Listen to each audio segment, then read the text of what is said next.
Hey you, I feel like it's been so long. It's been so long since I recorded an episode. It's probably like a couple of weeks. But here I am once again, and I'm here for another conversation that I wanted to talk about, and I wanted us to have a conversation about. That intro was probably very messed up. I don't know. But I have been stalling on creating episodes for a while, and it's because of legitimate reasons that I would not want to share on these episodes, avoid boring you or myself even.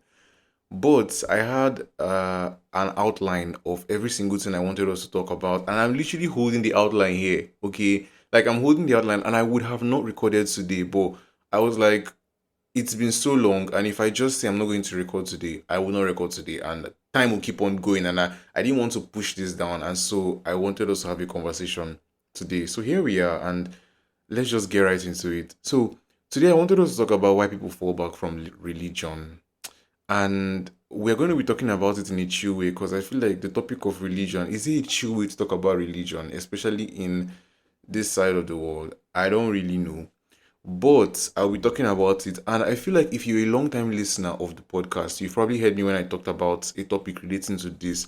I think it had to do with, oh my God, this is so bad. I've forgotten the heading for the topic, but it had to do with something like having doubts in your religion. And it was one of my shortest episodes ever. But if you're a long time listener of the podcast, you've probably listened to that episode. In that episode, I talked about my religion and the converse, and I had like a lot of conversations surrounding that religion. I talked about having doubts in that religion, and in that episode I was talking about how the doubts that I had or that I was having there in my religion stemmed from things not going the way I wanted them to go, especially when I've prayed about them. And I feel like everybody should have experienced. I would let me not say everybody, but for the most part, anybody that is in a religion, like if you are in a religion and you have at a certain point been very devoted to that religion, or even if you are still devoted to that religion, I think that there would come a phase or even multiple phases for everybody whereby they would really be hoping for something to work out for them and it doesn't work out for them and they pray for that thing and it just seems pointless to continue praying for it because it's not just even working. And for most people, they could easily bounce back from that. But I think during that time, I was not bouncing back from anything. I was just there and I was just like, I'm tired. I'm just tired. I'm just tired. I'm just stagnant. I'm just there. And so today we're talking about the same thing again, but in a different style. It's like cooking the same food, but with a different spice, right? Today I'm going to be talking about reasons that I've come to realize makes people leave religion or take a step back from religion. And these are reasons that I have, in a way, resonated with some of them. And so, to stop all the long talk, I think we should just hurry up with this intro and get right into the episode.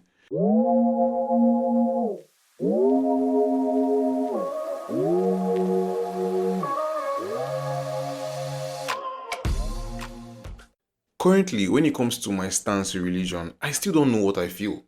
And this is crazy because I mentioned in the previous episode, or the episode I talked about religion, that I was going to come back here and I was going to update you guys on how I feel about everything and like I'll keep you guys updated. And I guess the update should have been like, hey guys, so today I want to let you guys know how I found wonderful peace in my religion, how it is the best religion that has ever happened to me, and like how to ensure you never have doubts. But I am here once again, as I usually always am, to come and tell you that I am literally still feeling similar to how I was feeling before. And I don't even know whether what I feel is doubt or whether what I feel is indifference. And somehow I often get worried about this because of this particular reason. Now, this reason might sound weird to you, but to me, I think it's completely like a logical reason in my head. In the part of the world where I live, and you might have experienced this whether you are Catholic yourself or whether you know someone who's Catholic. Catholics are viewed to be this kind of holy people. They're like they're supposed to be calm and solemn and they're like communion with the Pope. They're like, oh my God, when you picture a Catholic person, you picture someone like the most humblest of people. And sometimes if somebody's telling they're Catholic, you're looking for the rosary. For those of you who do not know what a rosary is, the rosary is basically the bead necklace that Catholics wear that they used to pray. and you look for it. And I'm only adding the rosary part because I remember one time I told someone I was Catholic and they literally started searching my neck for a rosary. And when you tell someone you're Catholic or someone knows you're Catholic, they are comparing how you behave to the information that they know about you. Like, oh, these are how Catholics are supposed to behave. How are you behaving like this? These are how Catholics are supposed to, like, these are what Catholics are supposed to say. What are you saying? And I think you can also relate this feeling to people who are Jehovah Witnesses or people who are pastors' kids. Like, for the most part, there's this expectation of trying gosh there's this expectation. See, on this episode I'm supposed to sound very fluent. I feel like the past couple of episodes I have been less structured when it comes to recording a podcast episode, and now I'm deviating from the topic to talk about how I've been less structured. Forgive me, but I've been less structured, and I like it in a way, but I'll see whether this works or whether we should go back to a structured pattern and all of that. But I feel like this feeling I feel might be something that someone who is a Jehovah's Witness or someone who is the son, pastor, or someone who is related to a religious figure, right? This is what they would often feel, because there's this view that as someone who is under this sort of spiritual space that is regarded with so much esteem, whether good or bad, whatever, I don't know. But you are supposed to be so devoted, and even if you have doubts for a while and then you get back into your fold. But me, on the other hand, I'm just there. I'm just there feeling indifferent about everything. And I feel like there are other people like me who feel this way. And so I've been thinking about this thing, like, what will make somebody feel this way? And it's scary to dissect this thing, I will not lie. It's so scary. If you're here listening on this episode with me up until this point, let's keep going. Let's keep going. I'm getting somewhere with this. But I feel like it's scary to dissect religion, right? Especially when you live in Nigeria. And I would always reference Nigeria because, well, a good number of my listeners are Nigerian, and I am Nigerian myself. And so, for the most part, 90% of what I would say would ultimately be coming from my experience, right? I feel like it's a scary thing to often talk about religion or dissect religion or pause and question religion when you live in a place that religion influences a lot of things. I'm talking from people's behaviors to even the laws that are passed in the country. They're often done with religious intentions or motives, you know. In a country whereby there are plenty people who are religious fanatics, whereby if you just mention the name of God, you can manipulate somebody. If you mention the name of Jesus, you can manipulate an average uneducated Nigerian. And you're born into a society whereby religion is the end all be all. Like, I feel scared sometimes to question this, because there's also this notion of, in my head now, whereby it feels like if you're to question God, or if you're to feel like if you were to rebel, whatever, if you were to rebel against what you've known your whole life, you're probably going to go to hell, because God is like watching you and He wants, it's like a test. Your life is like a test. Everything that's happening is like a test, and you're supposed to just be, I'm going to swear. You're supposed to just be fucking devoted, and you're supposed to, like, yes, Lord, I feel doubt, but like I believe. Gosh, and so I feel somehow dissecting this, but I'm going to go ahead with it because why not? I feel like the topics, not the topic. I feel like the things that I'm going to be talking about today are things that, for the most part, I might have experienced them myself, or I have experienced them myself, or I've come to realize is the reason why most people leave religion or take a step back from religion. And I want to leave a disclaimer for people who are, very religious, that are probably listening to this episode. If you're someone who is very, very religious, and the thought about me discussing about the struggles of religion and the struggles people face in religion might upset you, I've released a bunch of other episodes that talk about a lot of other things. So you could probably go check out that episode or those episodes while I and these other folks who are listening continue to have the conversation. Right. So it's just a little update. So let's dive right into it. Why do people take a step back from religion? Why do they feel indifferent from religion? Why do they say, oh no, I don't think religion is for me, regardless of whatever religion they are in? Even though I might be specifically talking about Christianity, I think this entire conversation applies to other aspects of other religions. So let's dive right into it. So the first reason I've come to realize that makes people take a step back from religion or makes them start to question their religion is when their faith was never really theirs in the first place. For instance, you're born into a family, like the example I gave in the former episode. I talked about how I was born into a family that's Catholic, and Catholicism in this family extends far beyond even I was born. And so being born into this family, you are automatically Catholic, right?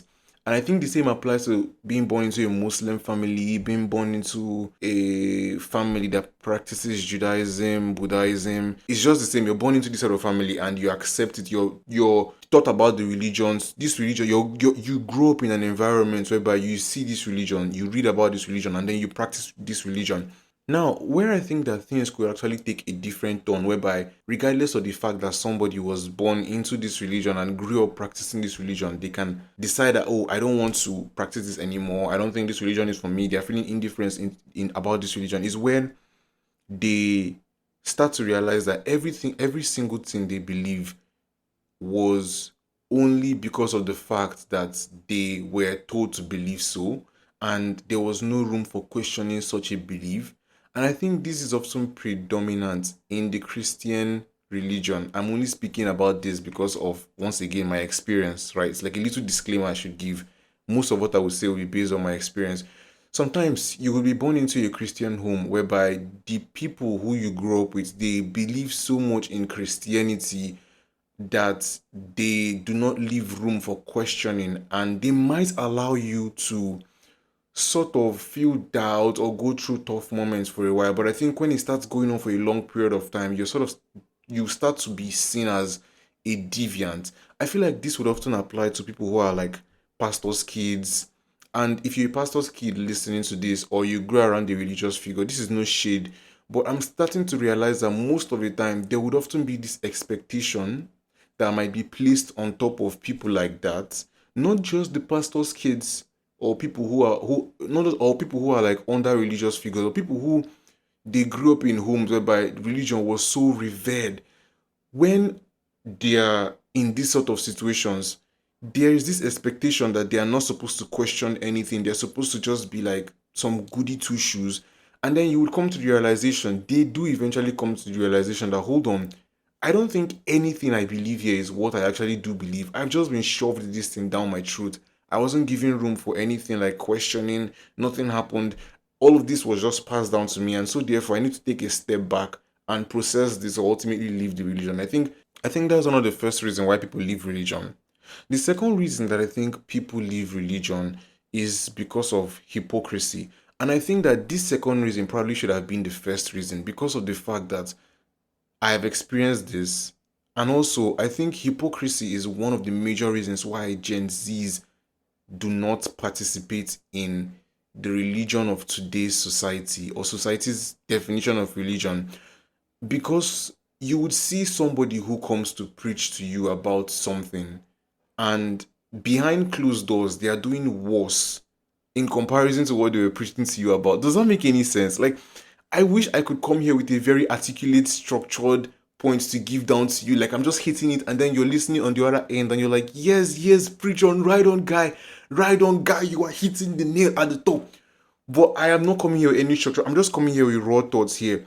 I think that for the most part, this could also apply to homes whereby a child grows up seeing their parents fight, quarrel, or do things behind closed doors that they would not reveal in public.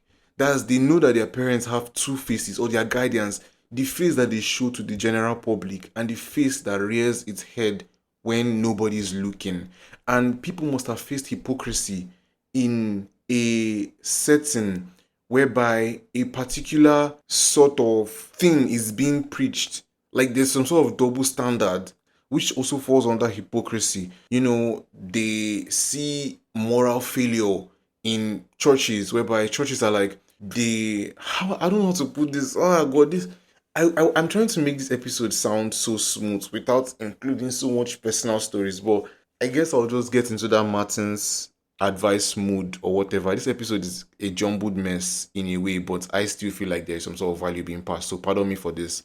I feel like, aside the fact that you would notice parents doing somehow or having some sort of hypocritic attributes, there is also the fact that a person could grow up and realize that the church setting, or majority of the church that their religion is all about, or majority of the churches in their religion, they are very hypocritical in the sense that they value wealth much more than they value human connection, much more than they value the spiritual growth of their members, much more than they value what they preach theoretically. Do you get, like, it could range from offering money to tithes to even maybe money collected for prayers, the way they treat people, how people come out and they pay attention to people who dress lavishly, people who support the church, but they would ignore the broke, poor family starving by this side, whereby you see churches with archaic mindset towards a lot of things, whereby everything is either evil people that are after you, or it's your village people, or it's demons. Like, sometimes you could grow up and realize that this is actually really fucked up. Like, there's a lot of hypocrisy in this environment, and I do not want to be part of people who say this but also switch their mouth to the other side and murmur this, and then switch their mouth to the other side and murmur this. So I feel like this part, especially what I have also seen in my journey with the Christian religion, I feel like this reason is one of many reasons why people actually take a step back from religion or decide to just feel indifferent about it altogether. Because there will be this thought of, if this significant leader, if this significant person I'm supposed to look up to, if this significant environment, this significant congregation is fucking up like this, is backbiting, is gossiping, is laughing behind people's backs like this, but they portray themselves as upright and upstanding members of this communion, then why should I be part of this? Like, if they are fucking up like this, why would I want to be part of this? If they preach all of this and then they still behave this way, I'll just be foolish for believing wholeheartedly what they say. So I rather just stay back and watch things unfold, or ultimately decide what I want to do about this. I genuinely feel like this is a reason. I've experienced this, and I'm sure you listening, you've probably experienced this at the point in your life. Okay. Another reason why I think people take a step back from religion. Now, don't be angry that I'm listing all of these reasons. They're not going to be much, I promise you. Just a handful of reasons that I resonate with. I'm not just going on the internet and picking a bunch of shit or going to AI and then I come here and I talk about it like some sort of clueless podcaster. But another reason why I think people take a step back from religion is the threat of Satan and hell, right? And I have a paragraph here. If you don't mind, let me just read this to you, right? It says here, many people who grew up in Protestant and Catholic households were ingrained with a deep fear of Satan and hell. And as they grew up, this fear became so overwhelming that they began to resent this aspect of Christianity, which led them to question their beliefs. The intensity of the fear also can lead to the need to escape such a feeling, which results in deconversion. And I don't think I might say much about this because this is pretty self-explanatory. Sometimes I often think about this. Now, this is where it makes me feel somehow, because religion, especially one whereby you're not really you're practicing this religion in a place that freedom of expression is really, my goodness, you're either the norm or just a little bit of you're either the norm or you're a bit deviating from the norm, but in a way that makes other people comfortable, else you're fucked up. And so me talking about this now can seem very controversial. Like, if this was a video podcast, I would just say some controversial statement like, Christians should stop Christians should stop talking about hell. Hell does not exist. Boom. And then that's the clip I'll post. And I get like 1.3 million views. People now be arguing. But like, I feel like, and I've thought about this multiple times, I feel like if Christianity was taught without the inclusion and threat of hell, I don't know if a lot of people would actually be Christians, to be very honest.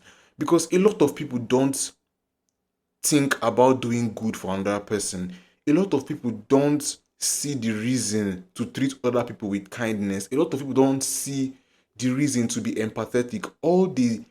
The reason why they do so rather is because of the fact that they know that mortality is a thing, and they feel like they don't know what's going to happen after they die. And so their best bet is the religion they've known their whole life. And they don't want to go to hell, a place that is full of eternal burning fire and demons, and you could go to hell for committing sins. And so people are often comporting themselves well enough, sometimes solely because of the fact that hell is a place and they do not want to go there.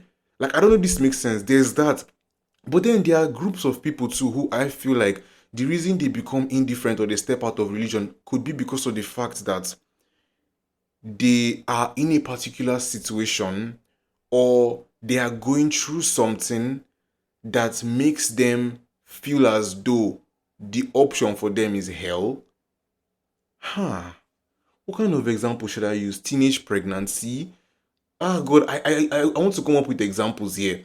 But like, examples are not so sensitive. But like, I'm using too many filler words on this episode. I'm going to cut out a lot of things. But there are so many situations that a person could be in, whereby they are threatened with the thought of going to hell. So much to the fact that they decide, you know what, I need to leave this religion. I need to actually breathe and feel like I have to make, like, I feel like the threats of Satan and hell and demons, and if you die and you commit sin, or if you make this mistake, you go to hell. If you do this, you go to hell.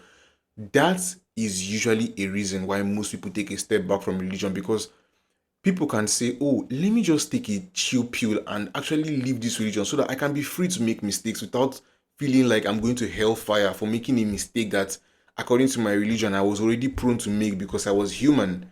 Like, that is one of the major reasons why people leave religion.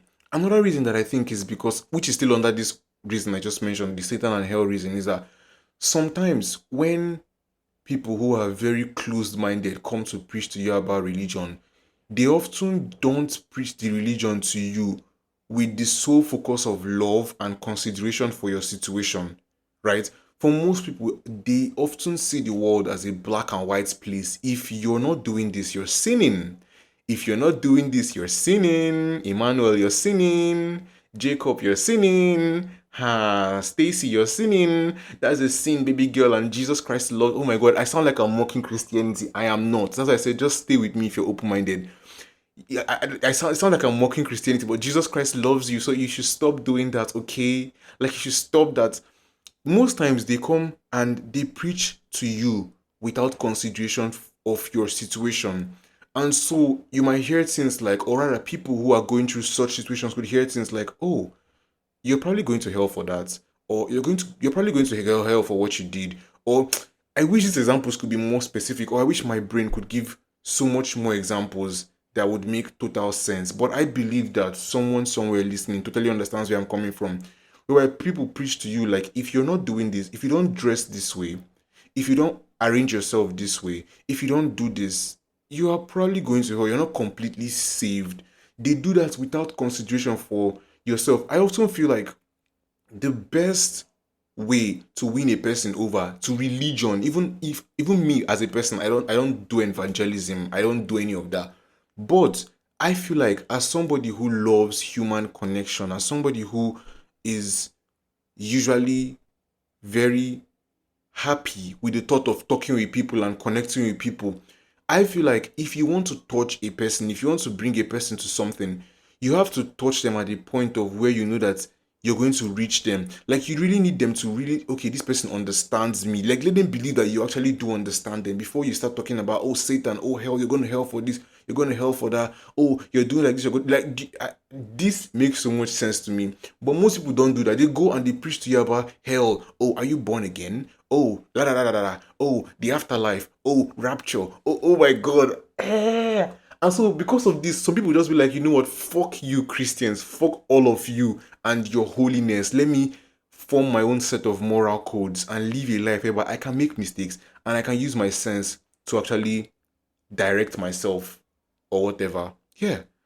And then I have a bunch of other reasons that made me question religion, and I think they might have attributed to me being a bit indifferent.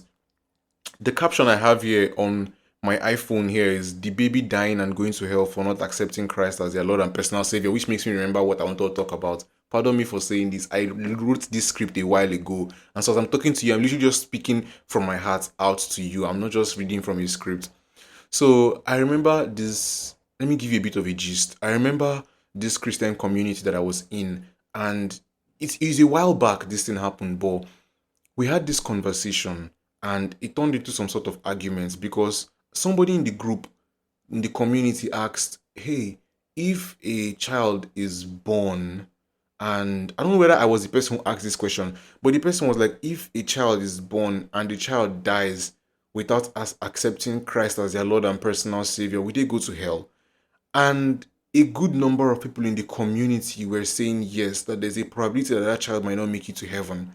And when I came online and I entered the community and I saw it, I was like, what the fuck is this? Like, what? Like, oh my God, I thought that we were making progress with our open mindedness and understanding of things. Like, oh, I was so pissed off. We had this argument, and they were talking about how if you were not Christian, you are going to hell. If you've not accepted Jesus Christ as your Lord and personal Savior, you're going to hell. If you have not been baptized, you're going to hell. If you were born into another religion, whereby you had no control over how you were born into that religion, you had no control over who your parents were, you had no control over what you were taught. Like, you were born and brought up in that religion throughout your entire life till you became an old person and you died, but you lived your life the best way you can. You didn't hurt anybody. You didn't keep malice with any. Like, I mean, okay, fine. Those things happen. Those things are particularly subjective. I'm talking of killing people. I'm talking of being objectively bad in a way that 99% of people in this world can call you bad. If you didn't do all of that, like they were saying that even if you are as good as, like, you're like textbook good and you're not Christian, you're still going to go to hell. Like, you're not going to heaven because the Bible says that unless you're baptized of this and that and that. And I, at some point, I started to feel like maybe it's me who doesn't understand the Bible. Maybe it's me that's actually the bad person for thinking that this God who gave all of us this wisdom is surely smarter than all of us to understand the nuances that happens in real life. Like, this God that we say is watching over all of us, this God that we say is seeing our innermost thoughts. I'm starting to slur my words. This God that sees our innermost thoughts, that sees things with context. You know, life is so full of context. What appears to you this way is not what appears to that person this way. This God that understands all of the context will then push you into the lake of fire simply because of the fact that He made sure that you were born in a place that you did not know Him, but you lived your life according to what He taught simply because you did not perform a ritual act, right? You perform a particular act or declare Him as your God, you're going to hell. Whew, my God, I had a hard time believing this. I had a very freaking hard time believing this, but the arguments went on and on until we sort of came to a standstill, or no, not standstill. We came to a sort of agreement whereby we were like, okay, fine, God is very loving. They were like, right, God is very loving, God is very understanding, but they still have a hard time believing that, God would allow anybody that is just a good person come into the kingdom of God, that baptism is very important.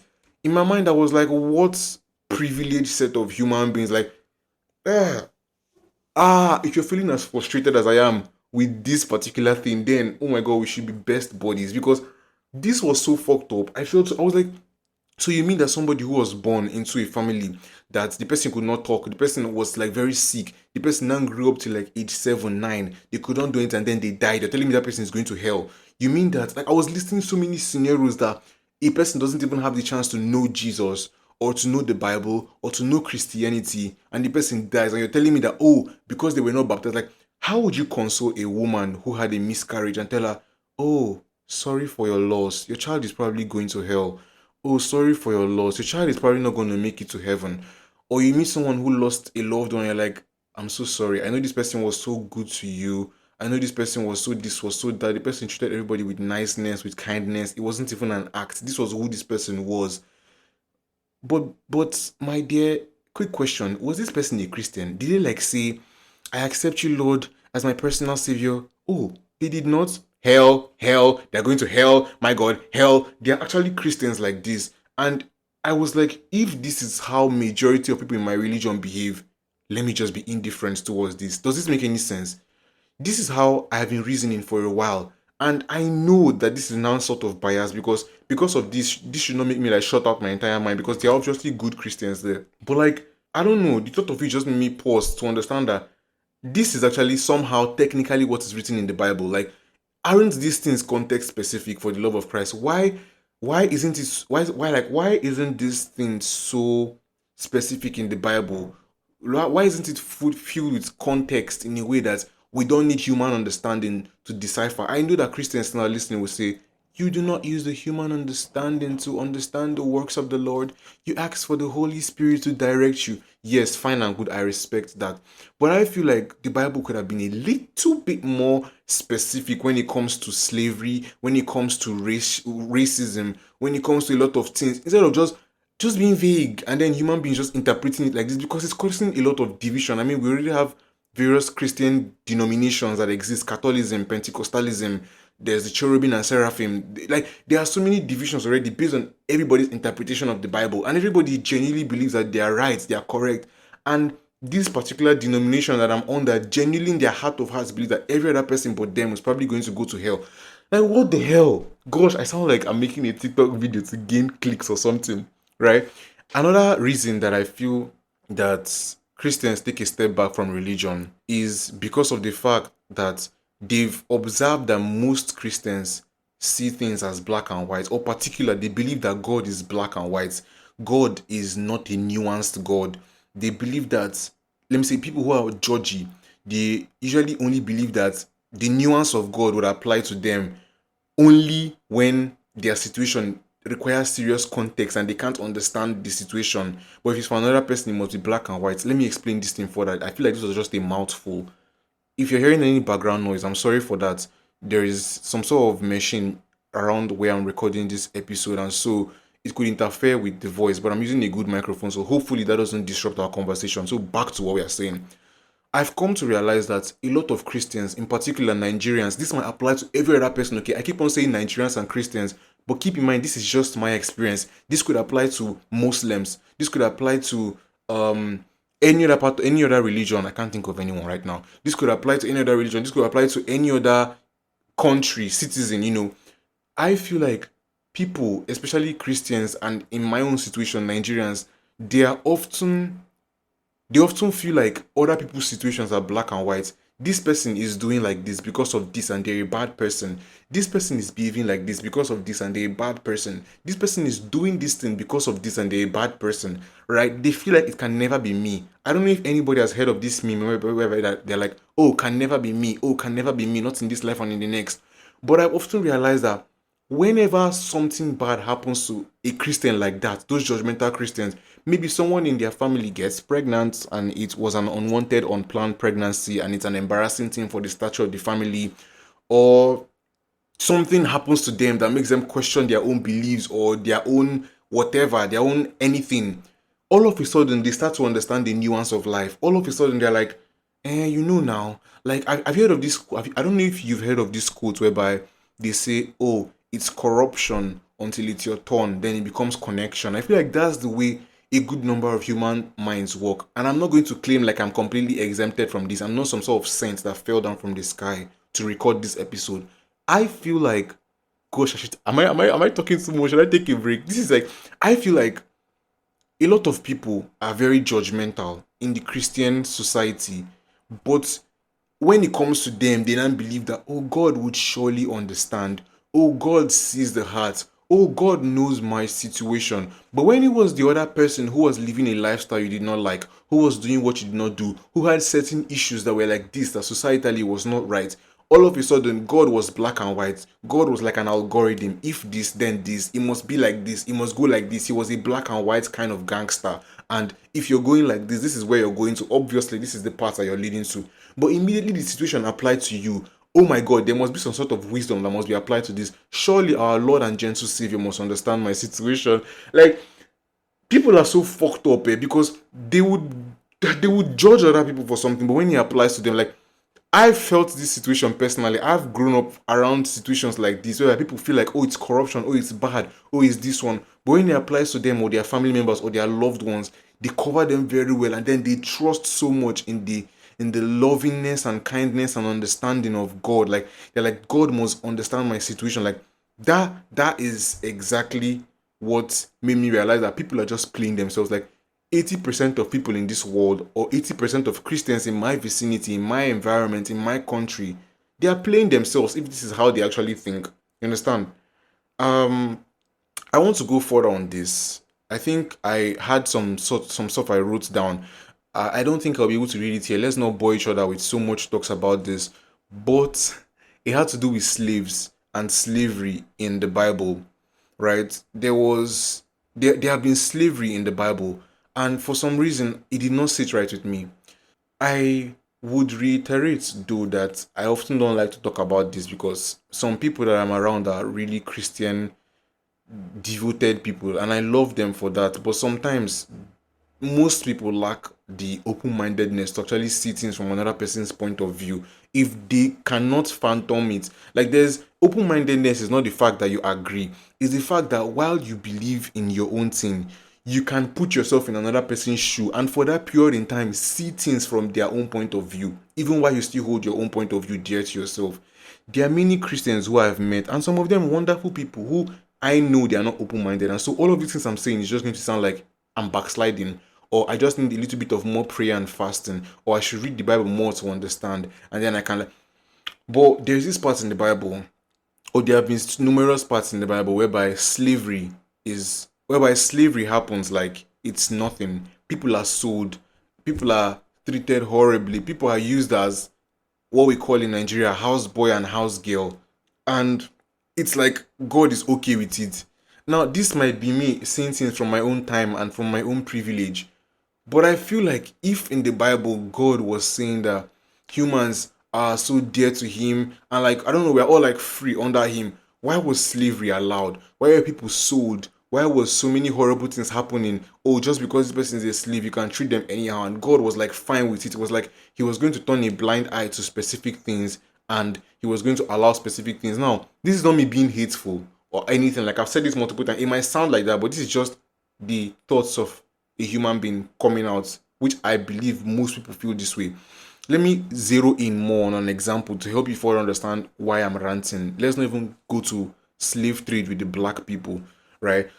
So, although that was not in the Bible, I'm just like, why is this happening or why did that happen? In the Bible, there was this situation whereby a man and his concubine they were traveling, I think, and the oh my, this is going to lead me to talk about the whole queer stuff, and I think this is going to vex a lot of people. But I have a lot of queer friends, and not a lot, sure, but I've met queer people in my life, and I think they are pretty cool, and I think that oh god, it's an entire conversation for another day, sha. But I am often in the stance for what society is like frowning against, especially the Nigerian society. But all of this relates to the story I'm about to say. So there was this man who was traveling with his concubine, and when he traveled with his concubine, or rather, while traveling with his concubine, they got to a particular place to stay for the night. Now, I might not be remembering this thing clearly, but this is just the general idea of everything. And then, while they were in that place, some group of men in that village came and I think they wanted to sleep with the man, if I remember correctly. Now, this is not the story of, for people who are Christians that are familiar with such stories, this is not the story of Lot, because I remember, I think this happened to with Lot, whereby they came and they said they wanted to sleep with the angels, the male angels that came to Lot's house. For those of you who are not Christians, this is another story in the Bible, but there's no need to dissect it. If you want to go further to read on it, you could, but I'm not going deep into it. It's basically the story about angels visiting a particular man in the Bible called Lot, and when the angels came into his house, the men of that village came and said they wanted to have sex with the angels. So that's a different story. You could check that out. But this particular story, this man was traveling with his concubine. And while they were traveling, they stopped at a particular place and they wanted to spend the night there. And so the men of that village or that town said that they came to the man's house and they were like, oh, we want to have sex with you, man. And the man was like, oh no, he can't do this. Like, I'm going to joke about this. I'm going to be silly about this. The man was like, oh no, I can't. Oh my gosh, no, I don't want. And nobody's gonna have sex with me. Like, I'm a man. Like, masculinity. Macho man. Like, what should I do in this situation? Should I beat them? No. Should I like argue with them? No. Should I go meet the ruler to like ensure that these men get their consequences for this absurd request that I personally do not agree with? No. What is the best option to do? This concubine beside me, I mean, she's a human being too, has siblings, has family, has a mother and father, probably has a life ahead of her. But I mean, she's a woman and she's my concubine, so opens the door, throws the woman out for the men, and those men raped that woman from night till morning. they continue to have sex with that woman from night till morning, while the man who apparently she was concubined to, I don't know if that's the word, was inside the house. I don't know what he was thinking. Was he crying? Was he reading? Did he go to sleep soundly, knowing that at least I wasn't at least I wasn't pounded. At least I wasn't like, at least they didn't have sex with me today. Like, the woman was slept with. She was raped rather from dusk till dawn. And then after the men were done with her, she crawled up to the front of where that man and her were staying, and she died there. And after she died, the man came out and, horrified by the entire thing, decided to cut her body into multiple pieces and send it to the various tribes. I think it's the tribes of Judah or tribes of Israel. I can't remember. And he, I sounded like a very clueless white girl. I can't remember. I think it's something like this. I can't remember. But he cut off her body into various pieces, packaged it, and sent it to various tribes. Now, there is a nuance to this. Let me not be biased or myopic. This was happening during a time in the Bible whereby everything was going chaotic. It was like Nigeria then in the Bible, but Nigeria times 1.5, because shit is already bad, but like times 1.5, whereby everybody's like horny, everybody's like, they want to steal, they want to kill. So that was what it was there. Nigeria 1.5, basically. We've already seen the wars around here. And so this was during that time. So you can argue that it was not like a morally functioning society whereby he could go and report to police or authorities or a ruler. I don't think there was even a ruler at that point. But like, that was the man's mental space on what he should do. And that man, there was no punishment for that man. The man sent it to the tribes. I think even to the girl's family or whatever, to show that, oh my god, such a calamity has befallen me, and this is the best way to call people's attention. And because of this, they now had to come together and start building the nation, something along that line. My own question is not that everything is wrong, because things are nuanced here. It was a very dark time. The man who did this thing was not punished. There was no law against it. No law formed even after the society was built. There was no memory of his punishment. And that made me feel like sometimes the Bible misses out on things that could be significantly important. Like, how does somebody feel after reading that? Horrified, but nothing was done after that. I don't know. Like, does anybody get where my rant is coming from? It's literally coming from a place of, wow, patriarchy. Wow, this was how this man decided to do this. Wow, this was his conscience, like, around all of these things. So I think of stories like this and some other stories. And when you even go back to the story of Lot and the men saying they want to have sex with the angels, Lot was like, oh, I'm willing to offer up my daughters to you for you to like have sex with too. Sometimes I'm thinking like, these are men of God who God was like with. Like, come on. Like, I don't know if anybody gets my frustration. I love the teachings of Christianity for the most part. Like, the teachings are ultimately good, and I've said that in previous episodes. But sometimes some shit you see in the Bible is so fucked up, and it's scary to think that if you think about these things out loud, your next thought to be, but God was there. But God was there seeing all of these things, and he turned a blind eye to on this, and it was still written down in the Bible for us to see. Like, there was a place in the Bible whereby I think the sanctuary wanted, there was a sanctuary of God they were carrying, and he wanted to fall down, and a man who he was not really ordained to hold the sanctuary or the tabernacle or the ark, I've forgotten what it was called, but he was supposed to carry it. He was not ordained to carry it, rather. And as he was about to fall down, he then rushed to ensure that he doesn't fall down, let it is stable. And immediately he tried to do it, he was struck dead by God because he was not qualified to do it. But then this man, Lot, he was about to offer his daughters for sex. By, like, think about it in today's world. Are you trying to tell me that, oh, God is advancing with the world, and as at then God thought it was totally fine to offer up your daughters to groups of strangers for sex instead of giving his angels? Now, I'm not saying neither option is better, but come on, the angels were there. Couldn't they have done something? Like, these are the thoughts that go through my mind that is now in my head, making this entire episode sound like a rant session. But I promise you, it's not. It's not a personal rant session. From the entire baby part, the entire baby not being baptized part, I think all of that was just my own personal ramblings. But I feel like most people can relate to this. And the struggles that I've talked about are struggles that are actually real. Most people don't leave religion because of the flex or peer pressure. That might also be a situation. This word is heavily context specific. But I feel like for the most part, there are real reasons, real serious life, I don't want to say life changing, but life affecting reasons. Like, this is a person decides to leave a religion, a person decides to take a step back. You know that they must have definitely had an encounter that made them question something. And so all of these things, I'm telling you that this is how I feel for the most part. And I'm lingering between doubt and indifference while still seeing that this religion is okay, but there's a lot of messed up shit that happened in this religion, right? And so I'm feeling like a lot of people might also feel this way, and I'm talking about all of this just so that I hope that somebody somewhere is like understanding that they are not alone in the way they feel about this. There's like a shit ton of us who feel this way. And at least I'm coming here to talk about it, not that it makes me some sort of sense. But yeah. And then I think last but not least, I think one of the reasons why I feel this one is for me now, I'm acknowledging that this is for me.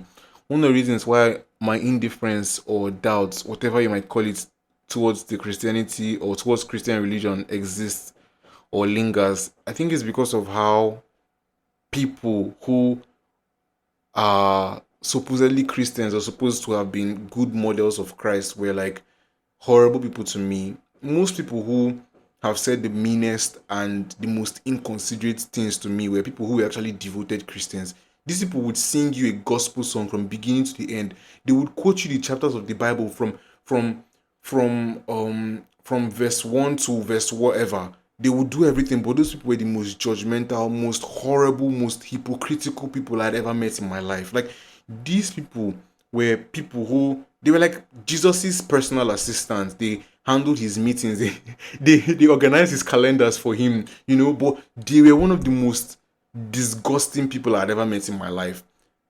I mean, this might link back to hypocrisy. So because of this, I was like, man, human beings really mess up religion. And that can be the key takeaway for this. Maybe a consoling fact that Christianity and maybe the ideology of it could be good. Maybe there might even be room for improvements on certain ideologies or whatever. But for the most part, human beings and their ego, their weaknesses and all of that, it really messes up Christianity for people who might want to be coming into it with an open mind and open heart. Do you get? It's well, Shah. It's honestly well. I don't think I plan to leave the church. Like, I don't think I ever will leave the church or maybe even leave the Catholic Church because, like I've mentioned in the first episode, I talked about religion like this. Christianity and Catholicism gives me peace. And I know that I'm not the most calm person ever, even though I could be calm. I'm often excited and energetic. And I know that there is this stereotypic view of Catholics to be these calm, serene people. But I would tap into that stereotype. What's the word? I would tap into that stereotype because that calm, relaxing feeling when I go to Mass, it gives me peace and I love it. And I don't think I would ever want to trade that for any other Christian denomination. Now, listen, any other denomination might be good for somebody. Somebody might say, you know what, Pentecostalism works absolute wonders for me. I love to shout, I love to praise, I love to sing out to my heart content, and that's absolutely beautiful. While me as a Catholic, although some other Catholics might even beg to differ, as there are also divisions of Catholicism, they might be like, they prefer a calm praise, a calm worship. But yeah, they praise, they shout, but for the most part, they are reflecting. And like, that gives me peace of mind. And so I think I would stick to this aspect of religion. But I might be going into it with a much more open mind, with a much more understanding, including or added to the one that I have now. That a lot of things in this life is context specific and not black and white. And just do what works for you, man. Not in a way that makes you do bad thing and say, oh yeah, this works for me, but in a way that ultimately gives you peace of mind. I'm recently trying to remove human beings from my view of Christianity because human beings are really fucking up religion and the world at large.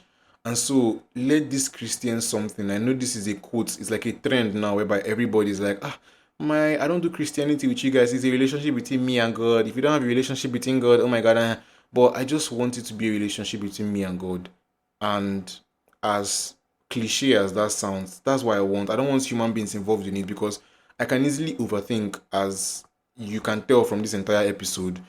And I don't want to add humans into that factor whereby I would just be thinking, oh, this human being did like this, oh, this person did like this, oh, yeah, religion is fucked up, oh, Christianity is fucked up, oh, the values are fucked up because this human being behaved like this.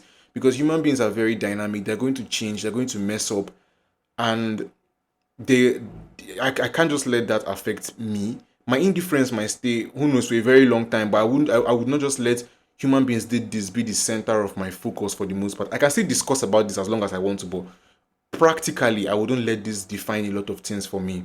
I think that if Christianity was to remove a lot of harsh rules that are blind to the individuality, the diverseness, and the uniqueness of everybody's lives, then a lot of people will be more willing to be open to the idea of Christianity. But you would not blame people. They were also born into this cycle. Maybe they did not just have the choice to resist, or they just accepted it because it worked out for them. They didn't face too much resistance in their life. They didn't face anything that questioned them. And so they just had a smooth life. Everybody around them had a smooth life. And so what was there than just accept what was given to them? But I feel like if religion could be more accepting, if the people who practice this religion rather could even be more understanding, and maybe realize that sometimes the things that were written those days were for that time, that environment, that society, and things change, then I don't know if they could understand that, then people would actually be more open minded and people would feel at home in this religion. Just like somebody saying, oh, Elon Musk was not in the Bible those days. There was nothing like going to space. The Bible didn't really talk about all of these um interstellar and galaxy things. The world didn't talk about COVID-19, so it's like a demonic something. The world didn't talk about Apple and airdrop and name drop and cryptocurrency. All of this is bad because it's not in the Bible. Like, I feel like if we're to cut off our mindset from and understand that those things were from that time, and now we need to really model our life into what works for us to be beautiful. This information I'm about to say might be wrong. If you're a Jehovah Witness and you're listening to this and I'm getting this wrong, please know that I'm not saying this to mock you. I'm not saying this to get your facts wrong. But I remember a certain time that I came to the understanding that people who are witnesses, they do not do blood transfusion, right? And I think I did ask somebody a while ago why, and the person explained, but I couldn't still fathom that. But their teachings were basically from the Old Testament, and I think for the most part that might work for them, but that doesn't work for me. Now, recently, I heard that they've changed their teachings to accept, like they've modified that rigid rule around blood transfusions. I'm not sure whether they allowed it for only if you're collecting blood from a witness or something like that, a fellow witness or something like that. But they've changed the rule, and a lot of people are going to benefit from this rule. A lot of people are going to feel relaxed by this rule, this change of rule, right? And the sky didn't fall down. Donald Trump didn't become black. Nicki Minaj didn't become blonde because of these rules that have changed.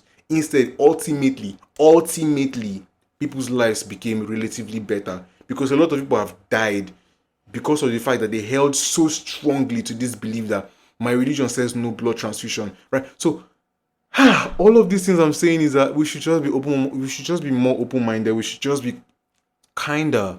Okay, I didn't want to talk to most of my friends who are deep into Christianity about this because they might not just get it. Like I mentioned, most people around me, they are very religious, or at least that's what their posts implies. They're like status posts, Instagram posts, or whatever they talk about. It's like Christian, Christian, God, God, Christ, Christ. And while I love that for them, sometimes it could paint the illusion or it could paint the picture that they can't fathom anything that is not what the Bible says or what they believe Christ says is right. And oh God, I sound like a hater again of Christianity. I'm not, but I can't, because let me not dive into that rabbit hole. But for the most part, that's the kind of people I often find myself around with, right? Not all the time. There are wonderful people. I have a lot of wonderful people, but there are also people like that. And I don't want to open up like that, because if I opened up to somebody like that about all of these things and maybe they started telling me that, oh, I should pray more. Like, you know what you need, guy? You need like 3 days fasting and prayer. And like, if I just deck you, I'll just stand up and deck you like this and then walk out. So yeah, that is literally all I have for today's conversation. My oh my, this was a very intense one. Like, if you stay with me through this end, let's just get married at this point. I've said it before, you keep on denying my advances.